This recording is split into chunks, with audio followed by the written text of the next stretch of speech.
ਸਤਿ ਸ਼੍ਰੀ ਅਕਾਲ ਦੋਸਤੋ। ਇਹ ਕਾਲੀ ਕੁੜੀ ਕਹਾਣੀ ਦਾ ਦੂਜਾ ਭਾਗ ਹੈ। ਪਹਿਲੇ ਭਾਗ ਨੂੰ ਤੁਸੀਂ ਬਹੁਤ ਪਿਆਰ ਦਿੱਤਾ।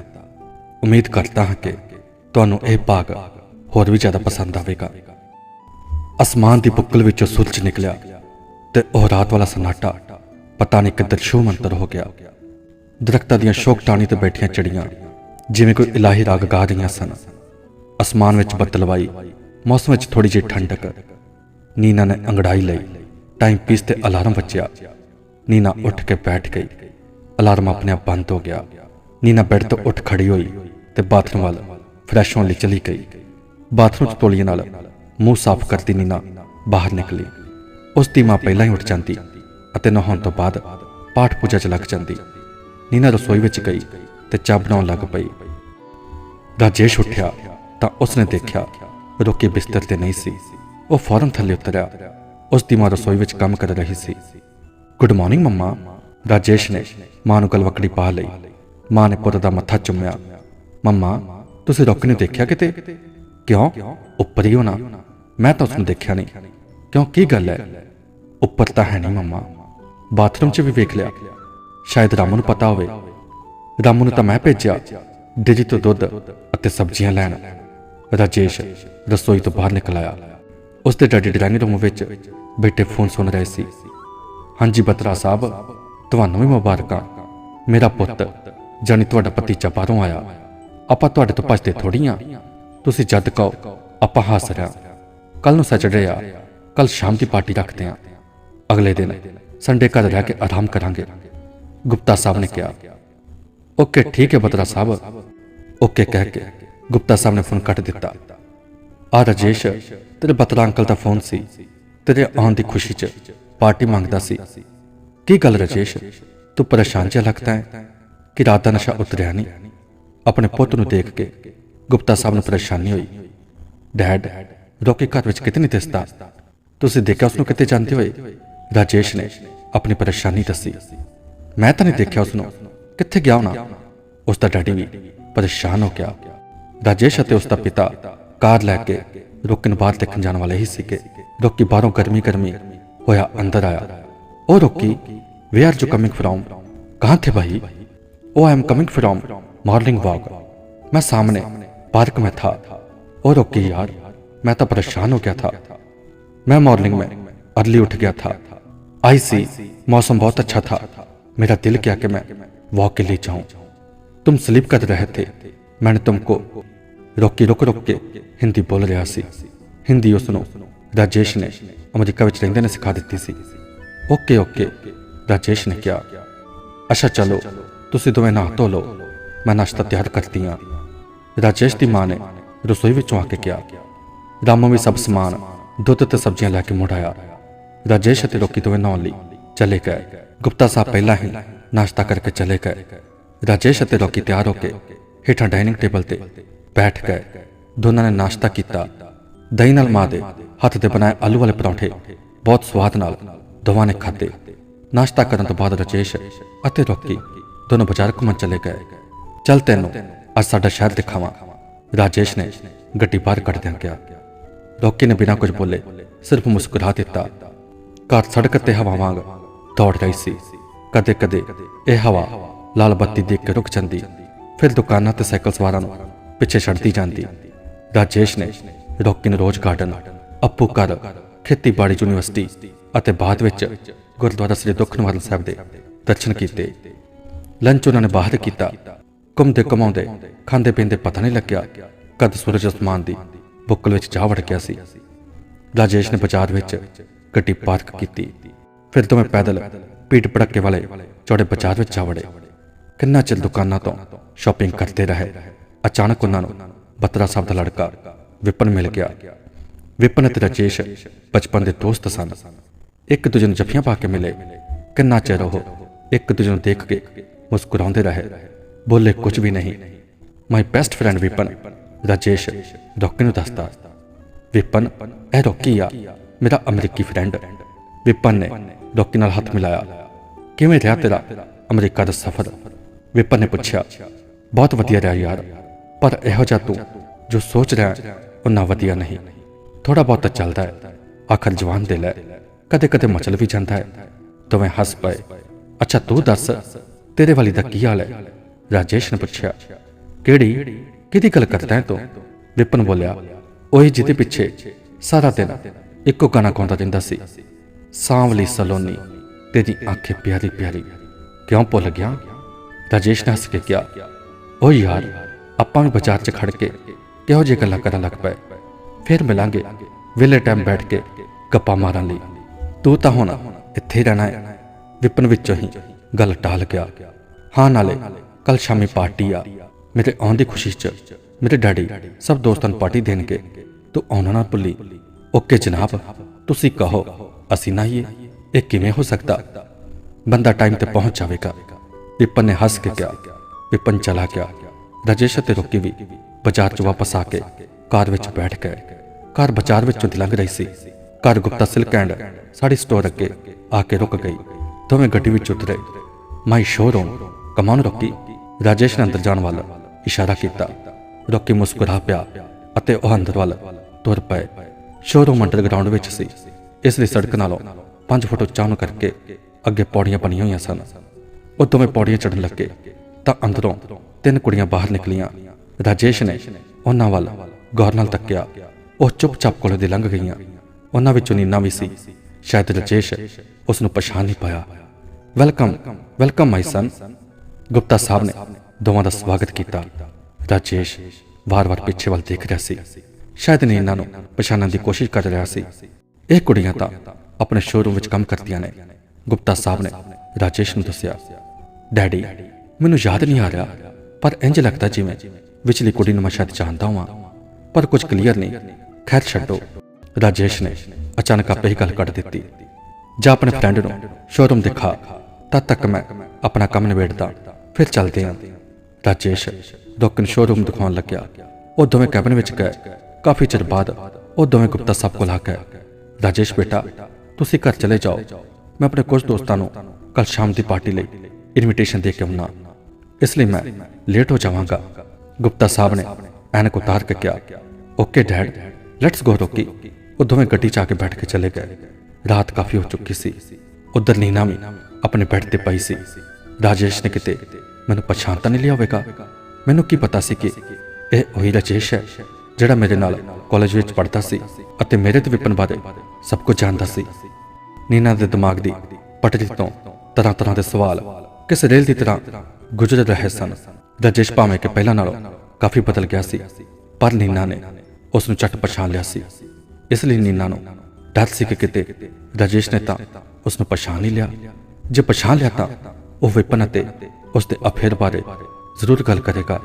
ਮੈਂ ਉਸ ਨੂੰ ਕੀ ਜਵਾਬ ਦੇਵਾਂਗੀ? ਫਿਰ ਉਹ ਸਾਰੀਆਂ ਭੁੱਲੀਆਂ ਗੱਲਾਂ ਯਾਦ ਆਉਣਗੀਆਂ ਜੋ ਹੁਣ ਮੈਨੂੰ ਮਨਜ਼ੂਰ ਨਹੀਂ। ਇਹ ਸੋਚਾਂ ਦੇ ਸਮੁੰਦਰ ਵਿੱਚ ਉੱਡ ਪਈ। ਨੀਨਾ ਨੂੰ ਪਤਾ ਨਹੀਂ ਕਦੋਂ ਗੂੜੀ ਨੀਂਦ ਆ ਗਈ ਸੀ। ਵਿਪਨ ਦੇ ਡੈਡੀ ਬਤਰਾ ਸਾਹਿਬ ਬੜੇ ਰੰਗੀਨ ਮਿਜਾਜ ਕਿਸਮ ਦੇ ਇਨਸਾਨ ਸਨ। ਹਰ ਰੋਜ਼ ਸ਼ਾਮ ਨੂੰ ਉਹਨਾਂ 2-4 ਪੈਗ ਸ਼ਰਾਬ ਜ਼ਰੂਰ ਪੀਣੀ ਹੁੰਦੀ ਸੀ। ਫਿਰ ਪੀ ਕੇ ਘਰ ਘੱਟ ਵੱਧ ਹੀ ਜਾਂਦੇ ਸਨ। ਕਦੇ ਫੈਕਟਰੀ ਵਿੱਚ ਸੋ ਜਾਂਦੇ ਸਨ, ਕਦੇ ਕਿਤੇ ਆਪਣੀ ਰਾਤ ਕੱਢਦੇ। ਵਿਪਨ ਇਕੱਲਾ ਹੀ ਘਰ ਹੁੰਦਾ ਜਾਂ ਫਿਰ ਉਹਨਾਂ ਦਾ ਨੌਕਰ ਬਹਾਦਰ ਜੋ ਨੇਪਾਲੀ ਸੀ। ਵਿਪਨ ਦੀ ਮਾਂ ਮਰ ਚੁੱਕੀ ਸੀ। ਬਤਰਾ ਸਾਹਿਬ ਨੇ ਦੂਜਾ ਵਿਆਹ ਕਰਵਾ ਲਿਆ ਸੀ, ਪਰ ਉਹ ਅਲੱਗ ਘਰ ਵਿੱਚ ਰਹਿੰਦੀ ਸੀ। ਵਿਪਨ ਨੇ ਕਦੇ ਵੀ ਉਸ ਨੂੰ ਮਾਂ ਕਹਿ ਕੇ ਨਹੀਂ ਸੀ ਬੁਲਾਇਆ। ਉਹ ਉਸ ਦੇ ਮੱਥੇ ਘੱਟ ਹੀ ਲੱਗਦਾ। ਜੋ ਵੀ ਕੰਮ ਹੁੰਦਾ ਜਾਂ ਕੋਈ ਗੱਲ ਕਰਨੀ ਹੁੰਦੀ ਤਾਂ ਸਿਰਫ ਆਪਣੇ ਡੈਡੀ ਨੂੰ ਆਖ ਦਿੰਦਾ। ਆਪਣੇ ਡੈਡੀ ਨਾਲ ਵੀ ਉਹ ਮਤਲਬ ਦੀ ਗੱਲ ਹੀ ਕਰਦਾ। ਵਿਪਨ ਆਪਣੀ ਮਾਂ ਨੂੰ ਬਹੁਤ ਪਿਆਰ ਕਰਦਾ ਸੀ, ਪਰ ਉਸ ਦਾ ਪਿਤਾ ਬਤਰਾ ਸਾਹਿਬ ਉਸ ਦੀ ਮਾਂ ਨੂੰ ਘੱਟ ਹੀ ਪਸੰਦ ਕਰਦਾ ਸੀ। ਹਮੇਸ਼ਾ ਰਾਤ ਨੂੰ ਸ਼ਰਾਬ ਪੀ ਕੇ ਝਗੜਾ ਸ਼ੁਰੂ ਕਰ ਦਿੰਦਾ। ਵਿਪਨ ਉਦੋਂ ਬਹੁਤ ਛੋਟਾ ਹੁੰਦਾ ਸੀ ਜਦੋਂ ਆਪਣੀ ਮਾਂ ਨੂੰ ਚੋਰੀ ਰੋਂਦਿਆਂ ਦੇਖਦਾ। ਕਦੇ ਉਸ ਨੂੰ ਆਪਣੇ ਡੈਡੀ ਤੇ ਬੜਾ ਗੁੱਸਾ ਆਉਂਦਾ। ਝਗੜਾ ਇਸ ਗੱਲ ਦਾ ਸੀ ਕਿ ਵਿਪਨ ਦੇ ਦਾਦਾ ਜੀ ਨੇ ਵਿਪਨ ਦੇ ਪਿਤਾ ਦਾ ਵਿਆਹ ਇੱਕ ਸਾਂਵਲੇ ਰੰਗ ਦੀ ਕੁੜੀ ਜਾਨੀ ਕਿ ਵਿਪਨ ਦੀ ਮਾਂ ਨਾਲ ਕਰ ਦਿੱਤਾ ਗਿਆ ਸੀ।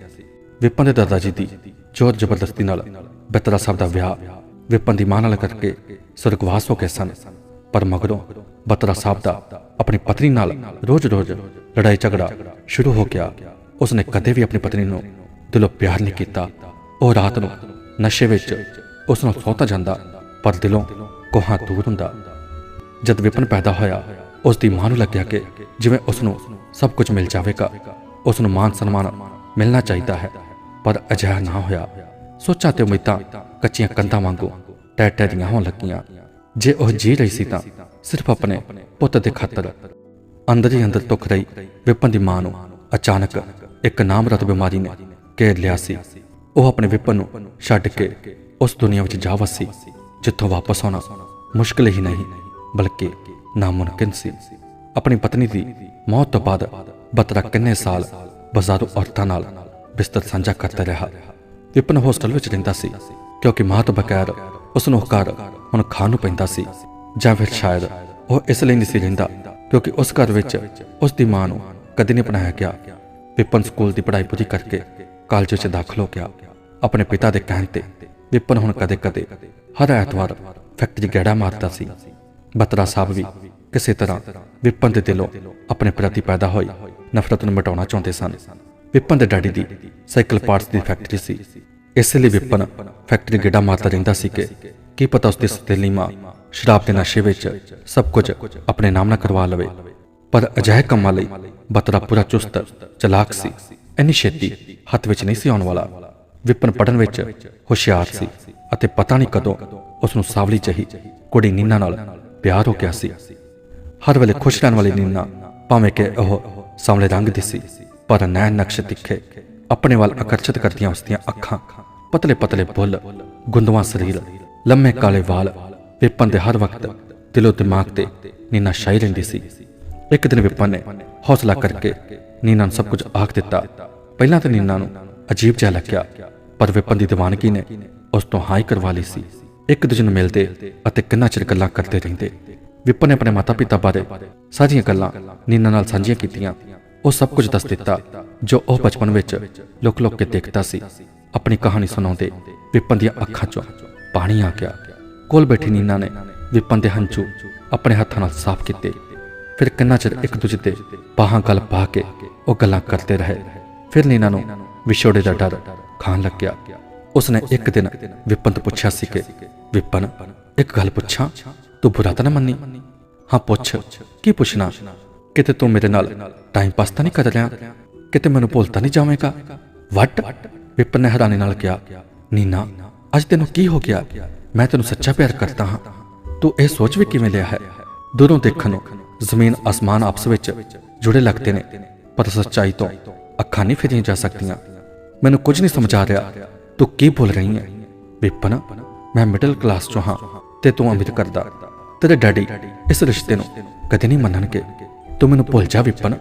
ਮੈਂ ਨਹੀਂ ਚਾਹੁੰਦੀ ਕਿ ਬਾਪ ਬੇਟੇ ਵਿੱਚ ਮੇਰੇ ਕਰਕੇ ਨਫ਼ਰਤ ਦੀ ਅੱਗ ਹੋਰ ਭੜਕੇ ਅਤੇ ਉਸ ਅੱਗ ਵਿੱਚ ਸਭ ਕੁਝ ਖਤਮ ਹੋ ਜਾਵੇ। ਤੈਨੂੰ ਤਾਂ ਹੋਰ ਬਥੇਰੀਆਂ ਮਿਲ ਜਾਣਗੀਆਂ, ਸੋਹਣੀਆਂ ਤੋਂ ਸੋਹਣੀਆਂ ਕੁੜੀਆਂ। ਮੈਨੂੰ ਸਾਂਵਲੇ ਰੰਗ ਦੀ ਨੂੰ ਤੇਰੇ ਡੈਡੀ ਨੇ ਨੌ ਸਵੀਕਾਰ ਨਹੀਂ ਕਰਨਾ। ਨੀਨਾ, ਮੈਂ ਸਮਝ ਗਿਆ ਤੂੰ ਆਖਿਰ ਕਹਿਣਾ ਕੀ ਚਾਹੁੰਦੀ ਹੈ। ਮੇਰੇ ਡੈਡੀ ਪ੍ਰਤੀ ਮੇਰੀ ਨਫ਼ਰਤ ਸ਼ਾਇਦ ਕਦੇ ਘੱਟ ਨਾ ਹੋਵੇ, ਕਿਉਂਕਿ ਮੈਂ ਆਪਣੀ ਮਾਂ ਨੂੰ ਰੋਜ਼ ਤਿਲ ਮਰਦੇ ਦੇਖਿਆ ਹੈ। ਮੈਂ ਅੱਖੀ ਦੇਖੀ ਉਸ ਤੇ ਹੁੰਦੀ ਪੈਂਤਾਂ ਦੀ ਬਰਸਾਤ। ਆਖਿਰ ਕਸੂਰ ਕੀ ਸੀ ਮੇਰੀ ਮਾਂ ਦਾ ਕਿ ਸਿਰਫ ਕਾਲੇ ਰੰਗ ਦਾ ਹੋਣਾ ਉਸ ਦਾ ਗੁਨਾਹ ਸੀ? ਕਿਵੇਂ ਭੁੱਲ ਜਾਵਾਂ ਕਿ ਮੇਰੀ ਮਾਂ ਦੀ ਚਿਤਾ ਦੀ ਅੱਗ ਅਜੇ ਠੰਡੀ ਨਹੀਂ ਸੀ ਹੋਈ। ਮੈਂ ਆਪਣੇ ਬਾਪ ਨੂੰ ਘਰ ਵਿੱਚ ਕਿਸੇ ਬਾਜ਼ਾਰੂ ਔਰਤਾਂ ਨਾਲ ਰੰਗ ਰਲੀਆਂ ਮਨਾਉਂਦੇ ਦੇਖਿਆ ਸੀ। ਉਹਦਾ ਕੀ ਵਿਗੜਿਆ? ਮਾਂ ਮੇਰੀ ਮਰੀ ਸੀ, ਮੈਂ ਉਸ ਨੂੰ ਕਦੇ ਮਾਫ ਨਹੀਂ ਕਰਨਾ। ਨਹੀਂ ਨੀਨਾ, ਮੈਨੂੰ ਅੱਜ ਆਪਣੇ ਦਿਲ ਦੀ ਭੜਾਸ ਕੱਢ ਲੈਣ ਦੇ। ਮੈਂ ਤੈਨੂੰ ਭੁੱਲ ਜਾਵਾਂ ਸਿਰਫ ਇਸ ਕਰਕੇ ਤੂੰ ਸਾਵਲੇ ਰੰਗ ਦੀ ਕੁੜੀ ਹੈ। ਪਰ ਮੈਂ ਇਹ ਕਿਵੇਂ ਭੁੱਲ ਜਾਵਾਂ ਕਿ ਜਿਸ ਦੀ ਕੁੱਖ ਵਿੱਚੋਂ ਮੈਂ ਜਨਮ ਲਿਆ ਉਹ ਵੀ ਤਾਂ ਕਾਲੇ ਰੰਗ ਦੀ ਔਰਤ ਸੀ। Vipin, I am sorry Vipin. ਮੈਂ ਜਾਣ ਗਈ ਕਿ ਆਪਣੀ ਇਸ ਸਾਵਲੀ ਨੀਨਾ ਨੂੰ ਕਿੰਨਾ ਪਿਆਰ ਕਰਦਾ ਹੈ। ਨੀਨਾ ਨੇ ਆਪਣੇ ਬੁੱਲਾਂ ਨਾਲ ਵਿਪਨ ਦੇ ਹੰਝੂ ਪੀ ਲਏ ਅਤੇ ਘੁੱਟ ਕੇ ਆਪਣੇ ਗਲ ਵਕੜੀ ਵਿੱਚ ਲੈ ਲਿਆ। I love you Vipin, I love you too Nina. ਫਿਰ ਨੀਨਾ ਵਿਪਨ ਵਿੱਚ ਅਤੇ ਵਿਪਨ ਨੀਨਾ ਵਿੱਚ ਸਮਾ ਗਏ। ਉਹਨਾਂ ਦੇ ਪਿਆਰ ਬਾਰੇ ਕਲਾਸ ਦੇ ਸਾਰੇ ਮੁੰਡੇ ਕੁੜੀਆਂ ਨੂੰ ਪਤਾ ਲੱਗ ਗਿਆ ਸੀ। ਰਾਜੇਸ਼ ਅਤੇ ਵਿਪਨ ਉਦੋਂ ਇਕੱਠੇ ਪੜ੍ਹਦੇ ਸਨ। ਬੜਾ ਕਿਸਮਤ ਵਾਲਾ ਹੈ ਯਾਰ, ਤੇਰੀ ਪਸੰਦ ਵੀ ਲਾਜਵਾਬ ਹੈ। ਇਹ ਗੱਲ ਕਦੇ ਰਾਜੇਸ਼ ਨੇ ਵਿਪਨ ਨੂੰ ਕਹੀ ਸੀ। ਜਿਵੇਂ ਅੱਗ ਕਦੀ ਛੁਪੀ ਨਹੀਂ ਰਹਿ ਸਕਦੀ, ਉਸੇ ਤਰ੍ਹਾਂ ਪਿਆਰ ਵੀ ਛੁਪਾਇਆ ਨਹੀਂ ਜਾ ਸਕਦਾ। ਜ਼ਮਾਨੇ ਨੂੰ ਇਸ ਦੀ ਖਬਰ ਲੱਗ ਹੀ ਜਾਂਦੀ ਹੈ। ਬਤਰਾ ਸਾਹਿਬ ਨੂੰ ਕਿਸੇ ਨੇ ਦੱਸ ਦਿੱਤਾ ਕਿ ਪਹਿਲਾਂ ਤਾਂ ਬਤਰਾ ਸਾਹਿਬ ਬਹੁਤ ਖੁਸ਼ ਹੋਇਆ ਕਿ ਉਸ ਦਾ ਪੁੱਤ ਤਾਂ ਹੁਣ ਜਵਾਨ ਹੋ ਗਿਆ ਹੈ। ਕਰਨ ਦੇ ਐਸ਼, ਇਹ ਜਵਾਨੀ ਵਾਰ-ਵਾਰ ਥੋੜਾ ਹੁੰਦੀ ਹੈ। ਆਏ ਦਿਨ ਹੁੰਦੇ ਨੇ ਹੱਸਣ ਖੇਡਣ ਦੇ, आखिर मेरा ही खून है, उबाले तो मारूगा ही। कितना चिर फिर बीत गया। विपन का दोस्त राजेश अमरीका चला गया। विपन ते नीना उदों BA सैकंड विच दाखल होए सन। एक दिन नीना कॉलेजों छुट्टी वाले दिन अपने पिता जी का लंच फैक्ट्री फड़ाउण गई। उत्ते उसकी मुलाकात विपन नाल हो गई। वो एक दूजे नूं खुल के मिले। नीना ने अपने पिता जी नूं दस्सिया कि वो दोवें इक्को क्लास विच पढ़ते ने। विपन ने नीना नूं सारी फैक्ट्री दिखाई। नीना अजे फैक्ट्री विच ही सी कि एक चिट्टे रंग की कार फैक्ट्री अंदर दाखल हुई। गार्ड ने salute Maria. Car which weapon दा पिता आया सी। विपन नीना नूं फैक्ट्री बारे समझा रहे सी कि हैलो यंग मैन। बत्रा साहब ने कार च उतर के कहा हाय। विपन ने अपने डैडी दे आउण च कोई खास दिलचस्पी नहीं सी दिखाई। नीना तेनू घर छड्डावां? क्यों बई, इंट्रोडक्शन नहीं करवाएगा? बत्रा साहब ने ऐनक उतार के कहा यह मेरी बेटी नीना है सर। विपन कुछ ना बोलिया, पर उन्हां वल तुरे आउंदे नीना के पिता ने कहा रामलाल, ये तेरी बेटी नीना है? एडी जवान हो गई है। नीना ने दोनों हाथ जोड़ के होली जी नमस्ते अंकल कहा। रामलाल, तेरी बेटी पढ़ती है? हाँ जी। विपन ते नीना इको कॉलेज विच इको क्लास विच ने। मैनू भी अज ही पता लग गया है। रामलाल ने कहा very good very good. Batra साहब आख के अपने दफ्तर विच चले गए। नीना चल तेन मैं छड्ड दियां। विपन ने कहा मैं चली जाऊंगी, थोड़ी दूर तक जाना है, मैं उधर बाजार वाल जाना है। फॉरमन साहब कुछ नहीं आखते। क्यों सर, की कहंदे हो फिर? तुहाडी धी रानी मेरे नाल बाइक ते जा सकती है? यह एदी मर्जी है, जाना चाहती है या नहीं, मैं इस विच कुछ नहीं कर सकता, कह के रामलाल अपने काम वाल चला गया। नीना ने अपने पिताजी तो खाली लंच बॉक्स फड़ लिया अते विपन नाल मोटरसाइकिल ते बैठ गई। अपने पिताजी नूं बाय करके नीना विपन नाल चले गई। विपन ते नीना सड़क उत्ते मस्ती करते जा रहे सी। विपन ते नीना काफी चिर इधर उधर बाजार विच खांदे पींदे घूमते फिरते रहे। अज नीना पहली बार विपन की बाइक ते बैठी सी। विपन ने नीना दे घर तो थोड़ी दूर गली दे नुक्कर ते बाइक रोक दी। नीना उतर गई। चंगा नीना, बाय, घर चल, अज तेनों मां नाल भी मिला देवां। नहीं नीना, पर जरूर आवांगा तेरे घर शादी दा शगन लैके। विपन खुशी नाल फुलिया पिया सी। मैं इंतजार करांगी, ओके बाय। बाय कह के विपन चला गया अते नीना अपने घर वालों चल पई। कई हफ्ते बीत गए। रामलाल दी साह दी बीमारी ने जोर फड़ लिया सी। ਉਹ फैक्ट्री घट ਅਤੇ डॉक्टर ਕੋਲੇ ਹਸਪਤਾਲ ਜ਼ਿਆਦਾ ਜਾਂਦੇ। नीना भी कदे कदे कॉलेज छुट्टी लैके आउंदी ਅਤੇ अपने पिता जी नाल हस्पताल चली जाती। दिन रात अपने पिता जी की सेवा विच लगी रहिंदी। इसलिए उसकी विपन नाल रोज की मुलाकात भी बंद हो गई सी। अज कई दिनों बाद एतवार होने करके शाम नूं रोज गार्डन विच विपन ते नीना मिले। कोई गल तां दस नीना, तू कई दिनों तो कॉलेज नहीं आ रही, ना ही तेरे डैडी फैक्ट्री जाते ने, आखिर प्रॉब्लम की है? विपन ने नीना के मोड़े हथ रख के पूछा। नाल ही नीना दे उदास चेहरे नूं पढ़न की कोशिश कर रहा सी। विपन, डैडी की हालत मैं तो देखी नहीं चाहती। नीना ने अपनी अखां साफ करके कहा। क्यों, की होया फॉरमन साहब नूं? उन्हां दी साह दी बीमारी बहुत वध गई है। ओह माय गॉड, पर तू चिंता न कर, रब आपे कुछ ना कुछ जरूर करेगा जे तू ही हौसला हार गई। नीना विपन दे गल लग के रो रही सी। अचानक विपन दा डैडी अते उसकी पत्नी रोज गार्डन विच टहलदे होए आ रहे सन। उन्होंने विपन ते नीना नूं चोरी चोरी देख लिया, पर विपन ते नीना नूं इस गल का बिल्कुल पता न लग्या कि सानू किसी ने देखा है। कुछ चिर बाद नीना ते विपन चले गए। विपन अजकल इस कुड़ी च कुछ ज्यादा दिलचस्पी ले रहा है। बत्रा साहब ने अपनी पत्नी नूं दस्सिया, तुहाडा ही खून है, कुड़ियां च दिलचस्पी नहीं दिखाएगा, होर कुत्ते बिल्लियां नाल खेडेगा। तू एवें ना मेरे ते हर वेले व्यंग कस्या कर, कोई मौका खुंजन नहीं देंदी। चंगा माफ कर दियो, पर यह लड़की कौन है? अपनी फैक्ट्री के फॉरमैन रामलाल दी धी है, नीना है। फैक्ट्री विच बड़े ही गेड़े मारती रहिंदी है। विपन नूं पूरा उंगलां ते नचा रही है। जात दी कोड़ किरली ते छतीले नाल जफे। हुण सोच की रहे हो? अपने फॉरमैन नाल गल करो, अपनी धी नूं समझा के रखे। जे कल नूं ऊच नीच हो गई तां फिर सानू ना आखे मैनू तां यह कुड़ी चंगी नहीं लगती। जे चंगे खानदान दी जां सोहनी सुनक्खी हुंदी तां मैं दोवां दा विआह करवा दिंदा। पर बत्रा साहब, इस दे प्यो नाल गल करो। गल की करा? इसका प्यो भी अजकल फैक्ट्री घट आउंदा, ज्यादा बीमार रहिंदा है। बस होर की चाहिदा है? इस दे प्यो नूं कम तो जवाब दे दिओ। उस नूं कहो कि असीं नवां फॉरमैन रख लिया है, ਕਿੰਨਾ ਹੀ ਚਿਰ ਉਹ ਇੱਕ ਦੂਜੇ ਨਾਲ ਗੱਲ ਕਰਦੇ ਰਹੇ। ਫਿਰ ਕਾਰ ਵਿੱਚ ਬੈਠ ਕੇ ਚਲੇ ਗਏ। ਅਗਲੇ ਦਿਨ ਬਤਰਾ ਸਾਹਿਬ ਨੇ ਸੁਨੇਹਾ ਭੇਜ ਕੇ ਰਾਮ ਲਾਲ ਨੂੰ ਫੈਕਟਰੀ ਬੁਲਾ ਲਿਆ। ਵਿਪਨ ਵੀ ਫੈਕਟਰੀ ਵਿੱਚ ਮੌਜੂਦ ਸੀ। ਆਪਣੇ ਪਿਤਾ ਨਾਲ ਨੀਨਾ ਵੀ ਆਈ ਹੋਈ ਸੀ। ਰਾਮ ਲਾਲ ਬਤਰਾ ਸਾਹਿਬ ਦੇ ਦਫ਼ਤਰ ਵਿੱਚ ਚਲਾ ਗਿਆ। ਨੀਨਾ ਨੂੰ ਦੇਖ ਕੇ ਵਿਪਨ ਆਪਣੇ ਕੈਬਨ ਵਿੱਚੋਂ ਨਿਕਲਿਆ। ਫਿਰ ਉਹ ਆਪਣੀ ਗੱਲਾਂ ਵਿੱਚ ਰੁੱਝ ਗਏ। ਬਤਰਾ ਸਾਹਿਬ ਕਾਫੀ ਚਿਰ ਰਾਮ ਲਾਲ ਨਾਲ ਗੱਲਾਂ ਕਰਦੇ ਰਹੇ। ਦੇਖ ਭਾਈ ਰਾਮ ਲਾਲ, ਸੀਨੀਅਰ ਫੋਰਮੈਨ ਤੋਂ ਬਿਨਾਂ ਫੈਕਟਰੀ ਇੱਕ ਦਿਨ ਨਹੀਂ ਚੱਲਦੀ। ਜੂਨੀਅਰ ਫੋਰਮੈਨ ਨੂੰ ਅਜੇ ਉਹਨਾਂ ਤਜਰਬਾ ਨਹੀਂ। ਨਾਲੇ ਤੇਰੀ ਬਿਮਾਰੀ ਕਾਰਨ ਮੈਨੂੰ ਬਹੁਤ ਨੁਕਸਾਨ ਹੋ ਰਿਹਾ। ਜੇ ਤੈਨੂੰ ਡਾਕਟਰ ਨੇ ਆਰਾਮ ਕਰਨ ਲਈ ਕਿਹਾ ਹੈ, ਪਹਿਲਾਂ ਤੂੰ ਆਪਣਾ ਚੰਗੀ ਤਰ੍ਹਾਂ ਇਲਾਜ ਕਰਵਾ ਲੈ। ਕੰਮ ਤਾਂ ਚੱਲਦਾ ਹੀ ਰਹਿਣਾ। ਚੰਗੀ ਤਰ੍ਹਾਂ ਠੀਕ ਹੋ ਜਾ, ਜਦ ਮਰਜ਼ੀ ਆ ਜਾਵੇਂ। ਤੇਰੇ ਲਈ ਹਮੇਸ਼ਾ ਦਰਵਾਜ਼ੇ ਖੁੱਲੇ ਨੇ। ਆਪਣਾ ਹਿਸਾਬ ਕਿਤਾਬ ਕਰਕੇ ਆਪਣੀ ਤਨਖਾਹ ਲੈਂਦਾ ਜਾਈਂ। ਕਰ ਪੈਸੇ ਦੀ ਲੋੜ ਹੋ। ਰਾਮ ਲਾਲ ਚੁੱਪ ਕਰਕੇ ਬੈਠਾ ਸੀ। ਚੰਗਾ ਬਾਊ ਜੀ ਕਹਿ ਕੇ ਰਾਮ ਲਾਲ ਹੱਥ ਜੋੜੀ ਖੜਾ ਹੋਇਆ। ਰਾਮ ਲਾਲ, ਤੇਰੇ ਨਾਲ ਇੱਕ ਗੱਲ ਹੋਰ ਕਰਨੀ ਹੈ। ਹੁਕਮ ਕਰੋ ਜਨਾਬ। ਤੂੰ ਪਹਿਲਾਂ ਬੈਠ ਤਾਂ ਸਹੀ। ਇਹ ਗੱਲ ਬੜੇ ਠੰਡੇ ਮਨ ਨਾਲ ਸੁਣੀ, ਕਿਉਂਕਿ ਇਹ ਸਾਡੇ ਦੋਵਾਂ ਦੀ ਇੱਜ਼ਤ ਦਾ ਸਵਾਲ ਹੈ। ਕੋਈ ਗਲਤੀ ਹੋ ਗਈ ਤਾਂ ਮਾਫ ਕਰਿਓ ਬਤਰਾ ਸਾਹਿਬ। ਗਲਤੀ ਤੇਰੇ ਤੋਂ ਕੁਝ ਵੀ ਨਹੀਂ ਹੋਈ ਰਾਮ ਲਾਲ, ਪਰ ਸਾਡੇ ਬੱਚੇ ਮੈਨੂੰ ਲੱਗਦਾ ਕੋਈ ਗਲਤੀ ਨਾ ਕਰ ਬੈਠਣ। ਕੁਰਸੀ ਤੋਂ ਉੱਠ ਕੇ ਉਹ ਰਾਮ ਲਾਲ ਦੇ ਨੇੜੇ ਆ ਗਿਆ। ਮੈਂ ਕੁਝ ਸਮਝਿਆ ਨਹੀਂ ਸਾਹਿਬ, ਤੁਸੀਂ ਆਖਰ ਕੀ ਕਹਿਣਾ ਚਾਹੁੰਦੇ ਹੋ? ਫਿਰ ਬਤਰਾ ਸਾਹਿਬ ਨੇ ਰਾਮ ਲਾਲ ਨੂੰ ਸਭ ਕੁਝ ਦੱਸ ਦਿੱਤਾ। ਵਿਪਨ ਤੇ ਨੀਨਾ ਬਾਰੇ ਜੋ ਕੁਝ ਦੇਖਿਆ ਸੁਣਿਆ ਸੀ, ਇਹ ਸਭ ਕੁਝ ਸੁਣ ਕੇ ਰਾਮ ਲਾਲ ਹੈਰਾਨ ਹੋ ਗਿਆ ਸੀ। ਪਰ ਉਸ ਨੂੰ ਆਪਣੀ ਧੀ ਨੀਨਾ ਤੇ ਪੂਰਾ ਯਕੀਨ ਸੀ।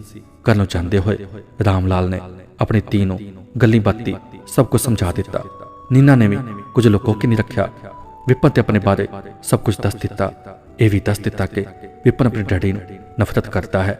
ਪਰ ਸਭ ਕੁਝ ਜਾਣਨ ਤੋਂ ਬਾਅਦ ਰਾਮ ਲਾਲ ਨੇ ਨੀਨਾ ਨੂੰ ਸਮਝਾਇਆ, ਵਿਪਨ ਤੇ ਬੜੇ ਸਾਹਿਬ ਬਾਰੇ ਮੈਨੂੰ ਸਭ ਕੁਝ ਪਤਾ ਹੈ, ਪਰ ਧੀਏ ਉਹ ਵੱਡੇ ਲੋਕ ਨੇ, ਸਾਡਾ ਉਹਨਾਂ ਨਾਲ ਕੋਈ ਮੇਲ ਨਹੀਂ। ਤੂੰ ਵਿਪਨ ਨੂੰ ਨਾ ਮਿਲਿਆ ਕਰ, ਇਸ ਵਿੱਚ ਸਾਡੀ ਭਲਾਈ ਹੈ। ਨਹੀਂ ਤਾਂ ਬਤਰਾ ਸਾਹਿਬ ਬੜਾ ਖੁਰੀ ਬੰਦਾ। ਪਹਿਲਾਂ ਤੇ ਨੀਨਾ ਨੂੰ ਇਹ ਗੱਲਾਂ ਕੋ ਚੰਗੀਆਂ ਨਹੀਂ ਲੱਗੀਆਂ, ਪਰ ਜਦ ਉਸਨੇ ਠੰਡੇ ਦਿਮਾਗ ਨਾਲ ਸੋਚਿਆ ਤਾਂ ਉਸ ਨੂੰ ਆਪਣੀ ਕਈ ਗੱਲ ਚੇਤੇ ਆ ਗਈ ਜੋ ਉਸ ਨੇ ਵਿਪਨ ਨੂੰ ਆਖੀ ਸੀ ਕਿ ਦੂਰੋਂ ਦੇਖਣ ਨੂੰ ਜ਼ਮੀਨ ਤੇ ਅਸਮਾਨ ਮਿਲੇ ਲੱਗਦੇ ਨੇ, ਪਰ ਅਸਲ ਵਿੱਚ ਇੱਕ ਦੂਜੇ ਤੋਂ ਬੜੀ ਦੂਰ ਨੇ। ਫਿਰ ਇੱਕ ਦਿਨ ਨੀਨਾ ਨੇ ਵਿਪਨ ਨੂੰ ਆਖ ਦਿੱਤਾ ਕਿ ਸਾਡਾ ਮੇਲ ਅਸੰਭਵ ਹੈ। ਇਸ ਤਰ੍ਹਾਂ ਰੋਜ਼-ਰੋਜ਼ ਮੇਰਾ ਰਾਹ ਰੋਕਣਾ ਠੀਕ ਨਹੀਂ। ਵਿਪਨ ਨੂੰ ਸਮਝ ਨਹੀਂ ਸੀ ਆ ਰਿਹਾ ਕਿ ਆਖਰ ਨੀਨਾ ਨੂੰ ਕੀ ਹੋ ਗਿਆ ਹੈ। ਕਦੇ ਉਸ ਨੂੰ ਆਪਣੇ ਡੈਡੀ ਤੇ ਸ਼ੱਕ ਪੈਂਦਾ ਕਿ ਕੀ ਪਤਾ ਨੀਨਾ ਨੂੰ ਉਹਨਾਂ ਨੇ ਤਾਂ ਨਹੀਂ ਕੁਝ ਆਖ ਦਿੱਤਾ। ਕੁਝ ਦਿਨ ਬਾਅਦ ਵਿਪਨ ਪਹਿਲੀ ਵਾਰ ਆਪਣੀ ਸਤੋਲੀ ਮਾਂ ਦੇ ਘਰ ਆਪਣੇ ਡੈਡੀ ਨੂੰ ਮਿਲਣ ਗਿਆ। ਵਿਪਨ, ਆ ਬੈਠ, ਚੰਗਾ ਕੀਤਾ ਹੈ ਗੱਲ ਤੋਂ ਆਪੇ ਸ਼ੁਰੂ ਕਰ ਦਿੱਤੀ। ਤੈਨੂੰ ਕੀ ਪਤਾ ਹੈ, ਇਹ ਗੱਲ ਮੈਨੂੰ ਰਾਮ ਲਾਲ ਨੇ ਖੁਦ ਕਹੀ ਸੀ ਕਿ ਵਿਪਨ ਦਾ ਮੇਰੀ ਧੀ ਨਾਲ ਇਸ ਤਰ੍ਹਾਂ ਮਿਲਣਾ ਗਿਲਣਾ ਠੀਕ ਨਹੀਂ। ਮੈਂ ਉਸ ਨੂੰ ਕਿਹਾ ਸੀ ਕਿ ਤੂੰ ਆਪਣੀ ਬੇਟੀ ਨੂੰ ਸਮਝਾ ਕੇ ਰੱਖ, ਜੇ ਤੈਨੂੰ ਆਪਣੀ ਇੰਨੀ ਇੱਜ਼ਤ ਦਾ ਖਿਆਲ ਹੈ। ਪਰ ਮੈਂ ਕਿਵੇਂ ਯਕੀਨ ਕਰ ਲਵਾਂ? ਵਿਪਨ ਨੇ ਕਿਹਾ।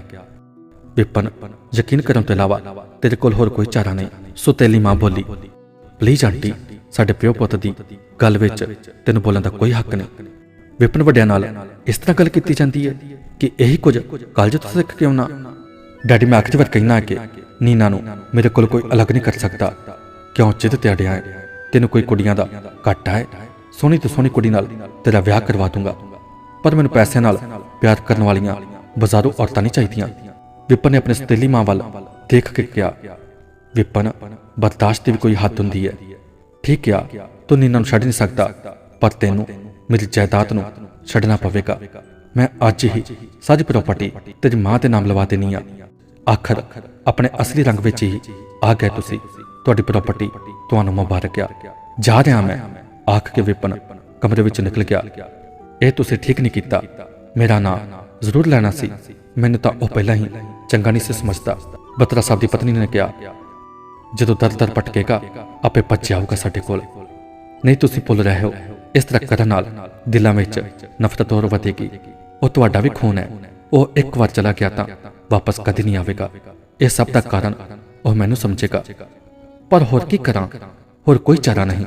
ਬਤਰਾ ਸਾਹਿਬ ਨੇ ਰੋਣ ਹੱਕਾ ਜਾ ਹੋ ਕੇ ਮੂੰਹ ਬਣਾ ਕੇ ਕਿਹਾ। ਕਈ ਦਿਨ ਹੋ ਗਏ ਵਿਪਨ ਹੁਣ ਘਰੇ ਹੀ ਰਹਿੰਦਾ, ਕਾਲਜ ਵੀ ਨਹੀਂ ਗਿਆ। ਬਸ ਆਪਣੀ ਮਾਂ ਨੂੰ ਯਾਦ ਕਰਕੇ ਰੋਈ ਜਾਂਦਾ ਅਤੇ ਸ਼ਰਾਬ ਪੀਂਦਾ ਰਹਿੰਦਾ। ਆਪਣੀ ਮਾਂ ਦੀ ਫੋਟੋ ਨੂੰ ਸੀਨੇ ਨਾਲ ਲਾ ਕੇ ਰੋਂਦਾ ਰਹਿੰਦਾ। ਦੋਸਤੋ, ਕੀ ਨੀਨਾ ਤੇ ਵਿਪਨ ਦੁਬਾਰਾ ਮਿਲਣਗੇ? ਕਿ ਵਿਪਨ ਦੇ ਪਿਆਰ ਨੂੰ ਉਸ ਦੇ ਪਿਤਾ ਸਵੀਕਾਰ ਕਰਨਗੇ? ਇਹ ਸਭ ਜਾਣਨ ਦੇ ਲਈ ਕਹਾਣੀ ਦਾ ਤੀਜਾ ਭਾਗ ਜ਼ਰੂਰ ਦੇਖੋ। ਮਿਲਦੇ ਹਾਂ ਫਿਰ ਤੀਸਰੇ ਭਾਗ ਦੇ ਵਿੱਚ। ਇਹ ਭਾਗ ਕਿਵੇਂ ਦਾ ਲੱਗਿਆ ਕਮੈਂਟ ਬਾਕਸ ਵਿੱਚ ਜ਼ਰੂਰ ਦੱਸਣਾ। ਫਿਰ ਮਿਲਦੇ ਹਾਂ, ਤਦ ਤੱਕ ਲਈ ਰੱਬ ਰਾਖਾ।